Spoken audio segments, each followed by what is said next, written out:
ძალიან სწორ პროცესს იმისა, რომ კონსტიტუციით მოწესრიგდეს ის ხარვეზები, რაც ქართულმა სახელმწიფომ წარმოაჩინა. სააკაშვილი ისევ და ისევ ცდილობს საკუთარ თავზე მოირგოს და ამ პროცესით დაძლიოს ის კონსტიტუციური შეზღუდვა, რაც მას აქვს. 2013 წელს სააკაშვილს ეწურება ვადა, კონსტიტუციური ვადა, რომ იყოს, ასე ვთქვათ, პირველი პირი და გამსაზღვრელი სახელმწიფო პოლიტიკისა. ამიტომ დღეს ის აშკარად ძალიან კარგად გამოიყენებს და იყენებს იმას, რომ მომწიფებულია აზრი, რომ ასეთი საპრეზიდენტო მოდელი, საერთოდ საპრეზიდენტო მოდელი არ ამართლებს და საპარლამენტო მოდელის პირობებში ფაქტია, რომ სააკაშვილი გეგმავს, რომ აიღოს უმრავლესობა, აიღოს პრემიერ-მინისტრის სავარძელი, აიღოს მთელი მთავრობა, დაასუსტოს პრეზიდენტი როგორც არბიტრი და ეს ყველაფერი ხდება აბსოლუტურად გაურკვეველ პირობებში. იმ დროს, როდესაც ძალიან მნიშვნელოვანია ეს, რაზეც ჩვენ ვსაუბრობთ. ამაზე უნდა იყოს ინტენსიური საუბრები სატელევიზიო ток-შოუებში, დარბაზებში, საგაზეთო ფურცლებზე და განხილვა ასეთი დოკუმენტისა და ცვლილების არის ძალიან მნიშვნელოვანი. მაგრამ ნახეთ რა ხდება.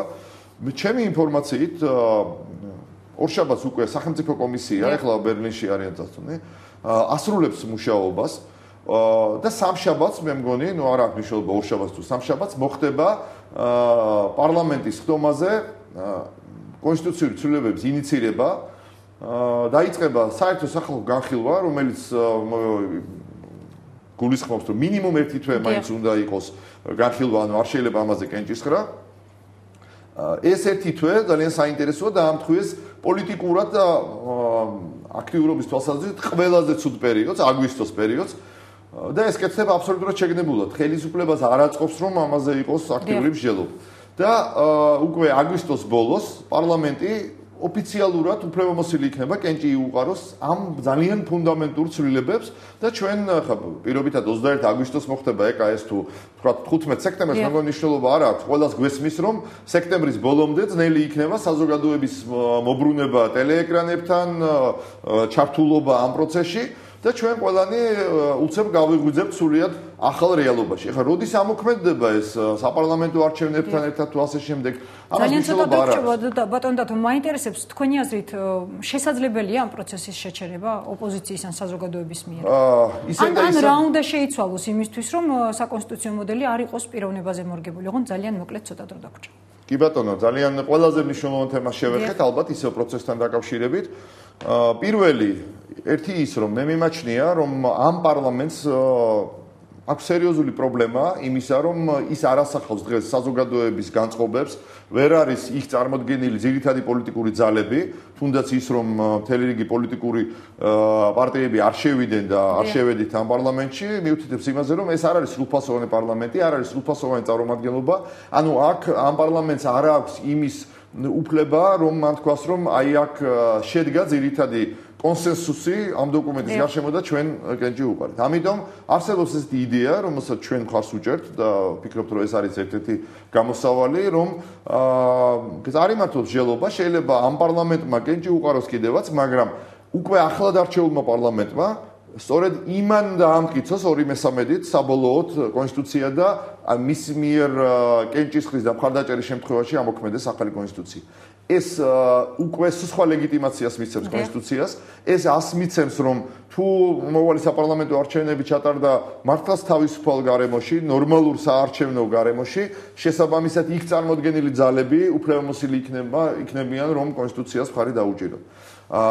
თუ ჩვენ ძირითადი პოლიტიკური ძალები, პარტიები, საზოგადოება უახლოეს დღეებში თავის პოზიციას დააფიქსირებს პროცესთან დაკავშირებით, რომ არ შეიძლება ასე დაჩქარებულად, ფორსირებულად მიიღება ამ კონსტიტუციის, რომ ამ პარლამენტში ერთი პარტია ფლობს კონსტიტუციურ უმრავლესობას და პრაქტიკულად ეს იქნება ერთი პარტიის მიიღებული კონსტიტუცია, რომელიც საერთოდ ნონსენსია კონსტიტუციონალიზმის პრაქტიკაში და მიუღებელია დემოკრატიული ქვეყნებისთვის. აქედან გამომდინარე, მე ვფიქრობ, ძალიან გაუჭირდება, არა ვარ დარწმუნებული, რომ მაინც არ მიიღებს სააკაშვილი, მაგრამ ასეთ ცვლილებას, ასეთ კონსტიტუციას ნაკლები ლეგიტიმაცია ექნება, რაშიც მე მგონი არ უნდა იყოს ხელისუფლება დაინტერესებული.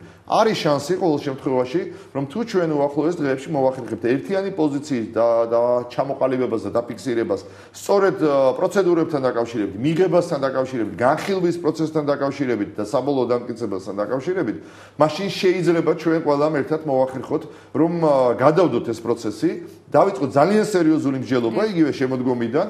შეიძლება რაღაც საკითხებზე მოხდეს შეთანხმება, მაგრამ საბოლოოდ ეს კენჭისყრისთვის და დამტკიცებისთვის მივანდოთ შემდეგ პარლამენტს. დიდი მადლობა დავით, იმედია რომ დანარჩენი სპექტრი თქვენ მოსაზრებებს გაითვალისწინებს. ეს არ არის მხოლოდ ჩვენი მოსაზრება, მე არ მინდა რომ რაღაცნაირად ექსკლუზივი დავიბრალო ამასთან დაკავშირებით. ფაქტია რომ ახალი მემარჯვენეები ძალიან აქტიურად ვართ ჩართული საკონსტიტუციო პროცესში, მაგრამ ყოველგვარი საავტორო უფლების გარეშე ეს უნდა იყოს რაღაც ერთიანი პოზიცია პოლიტიკური ძალების. მადლობა, ჩვენი სტუმარი იყო დათო გამყრელიძე, გადაცემაში რეკლამის დროა. რეკლამის შემდეგ რამაზ საყვარელიძესთან ერთად დავბრუნდებით ეთერში.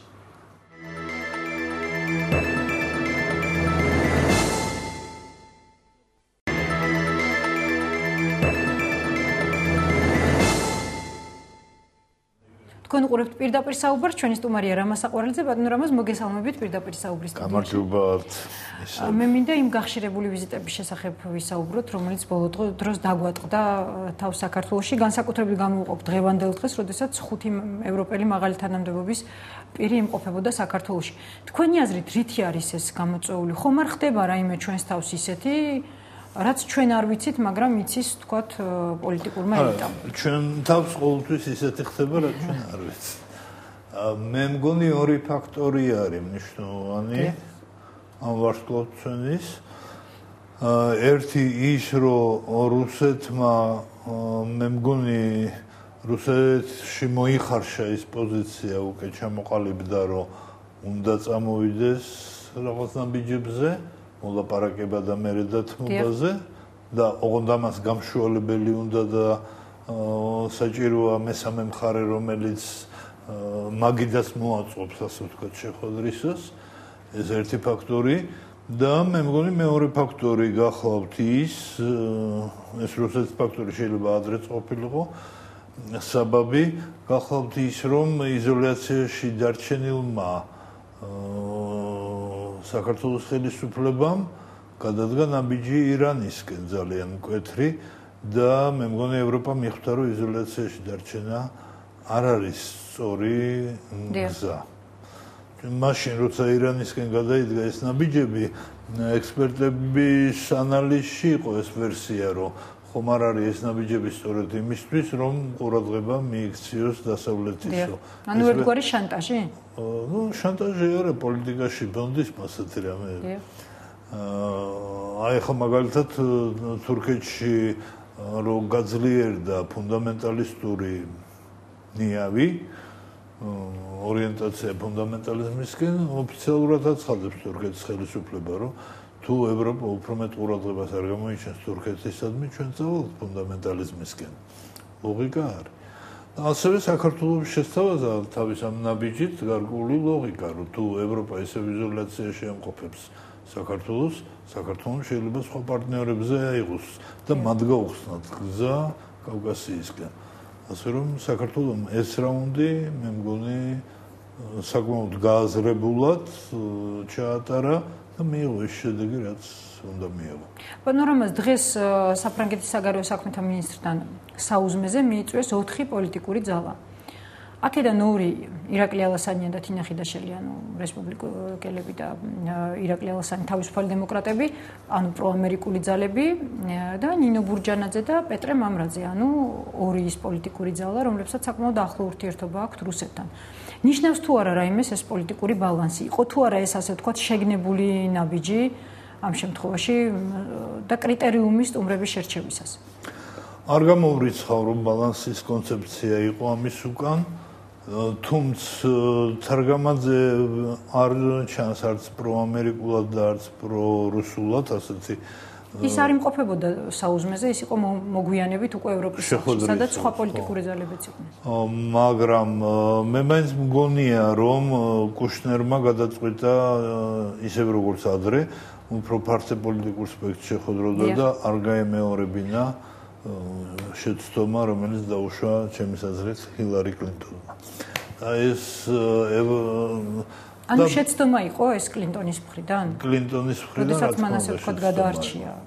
Ну, შეცდომა არ იყო იმდენად, რამდენადაც მე მგონი კლინტონი არ იყო საერთოდ შიდა საქმეებისთვის ჩამოსული და ეს ჟესტი გააკეთა ისევე, როგორც ქალებთან შეხვედრა. რაღაც პროტოკოლური ნაბიჯი იყო და მიიღო ძიმე რეაქცია, მაგრამ და ასეთი შეცდომები შიდა პოლიტიკასთან დაკავშირებული კლინტონმა ბაქოშიც დაუშვა და ერევანშიც. მაგრამ მას სხვა ამოცანები ჰქონდა, ბევრმა ექსპერტმა გააკეთა ეს ანალიზი, რომ მას თავისი ოპონენტები, ამერიკელი ოპონენტებისთვის უნდა გაეცა პასუხი და ასე ვთქვათ, აქაური შიდა საქმეები არ იყო მისთვის მნიშვნელოვანი. რაც შეეხება ევროპელების ვიზიტს, მათთვის რეალურად საქართველოს სიტუაცია იყო მნიშვნელოვანი. ვინაიდან თუკი რუსეთ-საქართველოს ურთიერთობის დარეგულირება ისევე როგორც 2008 წელს ევროკავშირის მხრებზე, ევროპელების მხრებზე გადავიდა, მაშინ მათ ბევრი რამ უნდა იცოდნენ და ბევრი რამის საქმის კურსში უნდა იყვნენ. ამიტომ არის მე მგონი, რომ ევროპელები